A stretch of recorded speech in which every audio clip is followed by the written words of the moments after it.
Après avoir vu la notion de prénex dans la vidéo précédente, nous allons voir à présent la forme de scolem.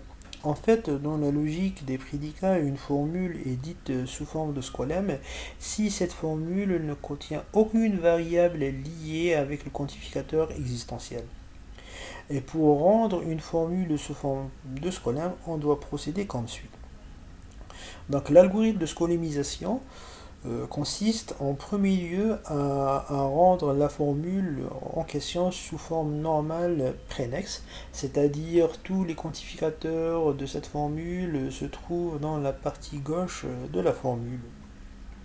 La deuxième étape consiste, et ça c'est le cœur de l'algorithme, consiste à éliminer toutes les variables liées avec le quantificateur existentiel. Ici on a deux cas de figure. Donc le premier cas, si la variable en question, c'est-à-dire la variable qui est liée avec le quantificateur existentiel, se trouve au début de la formule. Dans ce cas-là, donc dans la formule résultante, on va éliminer le quantificateur, il existe ici x1, et dans la formule x1, elle sera remplacée par une constante, ici on a pris la constante a. Donc pour ce cas de figure, les choses sont simples. Le deuxième cas de figure, si on a la variable x1 en question qui est liée avec le quantificateur il existe, elle est précédée par m quantificateur ou m variable liée avec le quantificateur quel que soit. Ici on voit bien que la variable en question xr, donc elle est liée avec le quantificateur il existe, donc on doit éliminer ça. Donc elle est précédée par m variable liée avec le quantificateur quel que soit. Donc cette variable xr, elle sera remplacée par une fonction avec m arguments. Et les m arguments, ce sont les m variables x1 jusqu'à xm qui précèdent la variable xr en question. Et ces variables, bien sûr, sont liées avec le quantificateur quel que soit. Pour illustrer tout ça en détail, on va prendre un exemple. Donc, on a dit bien que l'algorithme, la première étape de l'algorithme consiste à la mise en forme normale prénex. Donc, on voit bien que la formule ici, elle est sous forme prénex.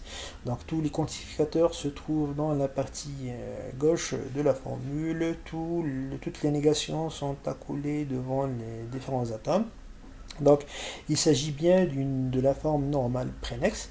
Donc, la deuxième étape consiste à l'élimination des variables liées avec le quantificateur il existe. Donc, on voit bien ici qu'on a deux variables. Donc, il s'agit de la variable y et la variable x1. Donc, on va commencer par l'élimination de la variable y.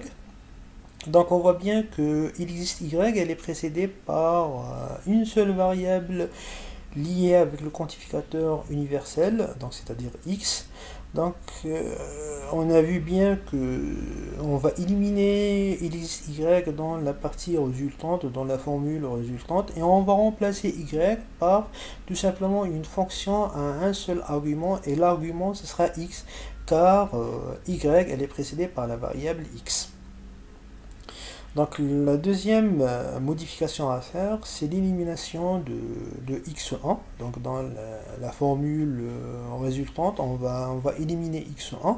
Donc on voit bien que x1, elle est précédée par deux variables x et z qui sont bien liées avec le quantificateur universel.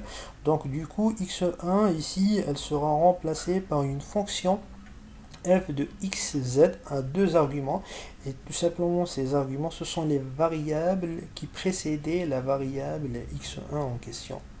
Donc du coup la formule finale ou la formule finale sous forme de scolem, donc elle sera comme suit. Donc on a éliminé il existe y et il existe x1 en faisant les remplacements nécessaires.